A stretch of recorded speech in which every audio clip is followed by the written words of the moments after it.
historian is saying that the odds for Donald Trump to win in 2024 are looking good. Historian and Hoover Institution senior fellow Niall Ferguson, the elite, they're the elite, argued that former President Donald Trump is not only a strong candidate for re-election in 2024, but the most likely person to win and take back the White House. A second Trump act is not just possible, it's fast becoming my base case, Ferguson wrote in an op-ed for The Spectator. Ferguson explained that even a sustained campaign of lawfare against the former president by his political enemies is not enough to stop him from coming back into the White House.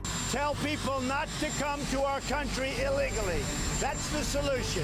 Don't come to our country illegally. Joe Biden is weak.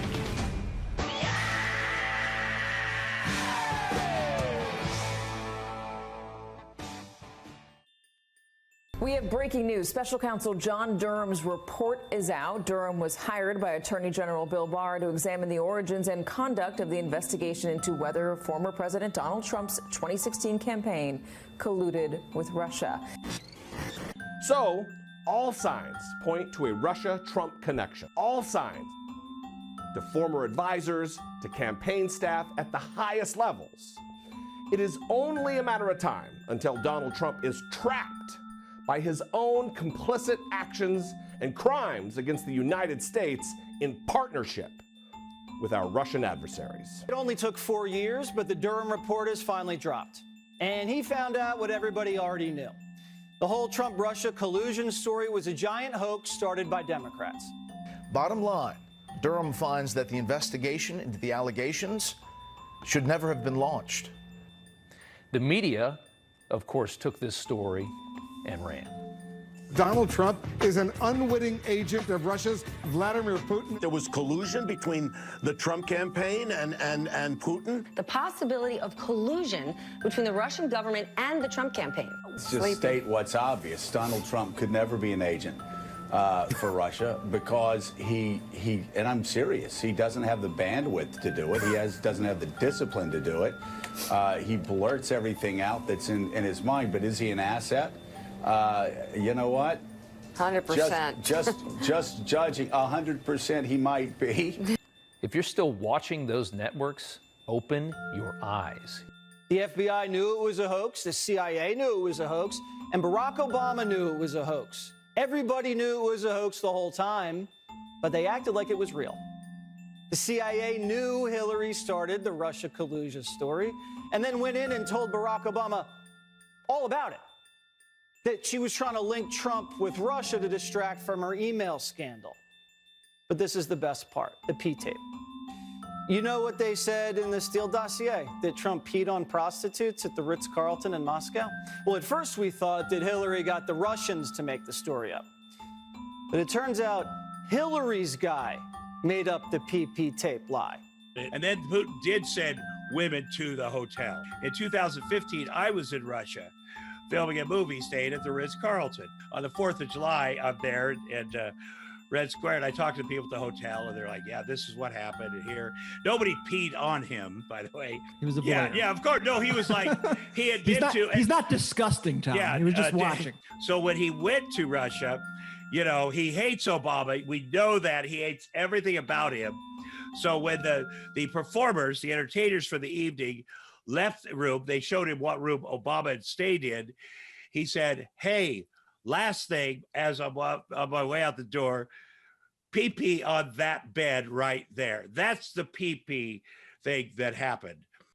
The Democratic National Committee had this guy, Charles Dolan. He goes to Russia, checks into the Ritz-Carlton, and asks for a tour of the presidential suite. And then the golden shower story drops. Nobody at the Ritz-Carlton told him this. Not the bellman, not the cleaning ladies, not the manager. Maybe he got so drunk on vodka he forgot it actually happened to him. So the PP tape was Hillary's team's idea. Right. And so for the first couple of weeks I was there, I put a towel over me to take a dump. All right, so there are Trump tapes, there are Tom Arnold tapes out there. There are a whole bunch of kind of Except Tom Arnold didn't run for president of the United States. No, that's the big difference here. That's the big difference here. That's the big difference here. I'm not qualified. But Tom, don't you think it's the same thing? I mean, look, you look back on it and go, I'm in the same circles as this guy. So that's the point. And his enemies like me are D-list. He should not be the president. It looks like the P tape came from the Democrats. That's the big difference here. It never even came from the Russians. It never even came from the Ritz-Carlton. It came from that Dolan cat that created the P tape. That's the big difference here. This is an enormous embarrassment. I said earlier, Janine, that there are so many media organizations who have so much egg on their face today. And I was looking while this news was breaking at the lower thirds on the other channels. FBI says there was no foundation for this investigation. This Bill Barr holdover, named John Durham, has been working away, but with very few results. He just released this lengthy final report. It runs about 300 pages, and it's a dud. It does not uncover much of what Barr, who appointed this prosecutor, and Trump, who Barr was trying to appease, what they had hoped. By the way, they spied on my campaign. They got caught. You know how many tweets I've seen just in the since yesterday? Oh, yeah. Trump was right. And it's, look, if you hate the guy, he was still right. From the Times, quote, the 360-page report appeared to show little substantial new information. I love how they say it was nothing. Did they not read the report? Yeah, it's 316 pages, and it is just a fascinating glimpse into the corruption in our DOJ and FBI. And I don't say that with a smile on my face, by the way. Well, what else did we find out from Durham? Well, we found out the FBI shut down 2 investigations into the Clinton. Little substantial new information. 3 separate FBI field offices said, wait a second, the Clinton Foundation is a foreign money laundering scam. We should probably look into it. Little substantial new information failed to produce the kind of blockbuster revelations impugning the Bureau, that's the FBI, which Trump and allies had suggested this prosecutor, Durham, would find. So we didn't know. We didn't know this. We didn't know that the FBI shut down investigations into the Clinton Foundation. We didn't know that they shut down investigations into illegal foreign contributions to the Clinton campaign. Little new information, failed to produce blockbusters, as the Times puts it. FBI informants caught Hillary's campaign saying, yeah, we'll take your money. We don't care. Albania, Morocco, just send us the checks. So he runs it up the flagpole at the FBI headquarters, and they said, shut it down. And at the end, here we are today, and this is what you have, a dud. This report was as tough as you could get. It said the Comey FBI failed to uphold its mission of fidelity to the law. Think about that. Failed to follow the laws, what it found. No evidence, no predicate, no evidence whatsoever to start this investigation. And then they talked about a trusted source who came to him and said, hey, this really looks like it's the Clinton campaign making it all up to go after President Trump. And they dismissed that evidence, and they went after him nonetheless. This report right here, the Durham report, is actually very, very important because it gives the official seal to what is the American Stasi. At every step of the way, this FBI ignored evidence, did not get corroborating evidence, had no evidence, did everything it could to protect Hillary Clinton, and did everything it could to destroy Donald Trump. It falsified information. They were told not to take notes. They had no basis whatsoever for unleashing their investigation. A dud. And Donald Trump is a victim, and he's the greatest victim in American political history. And the Republicans on Capitol Hill need to understand this administration, this FBI, this Department of Justice is targeting them, and they're not going to submit themselves to oversight. So what do? Well, they can litigate it, but they need to do everything they can to slash the FBI's budget. It's too big. They're into everything and anything they want to be. They're into Twitter, for God's sakes. They're after parents. They're after the Catholic Church. They're after pro-lifers. The only thing they're not doing is their damn job, like prosecuting Democrats who won't enforce the law on the border and so forth.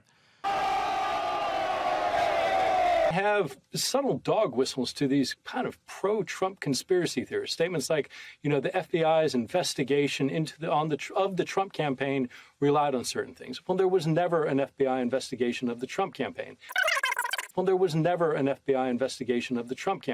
During Comey's opening statement to Congress, he confirmed that the FBI was investigating the nature of any links between individuals associated with the Trump campaign and the Russian government. I have been authorized by the Department of Justice to confirm that the FBI, as part of our counterintelligence mission, is investigating the Russian government's efforts to interfere in the 2016 presidential election. And that includes investigating the nature of any links between individuals associated with the Trump campaign and the Russian government, and whether there was any coordination between the campaign and Russia's efforts. There was never an FBI investigation of the Trump campaign, unless you listen to some, kind of far extreme right commentators or folks in Congress who assert that there was, but that's nonsense. New fallout tonight in the Russia investigation. Russians.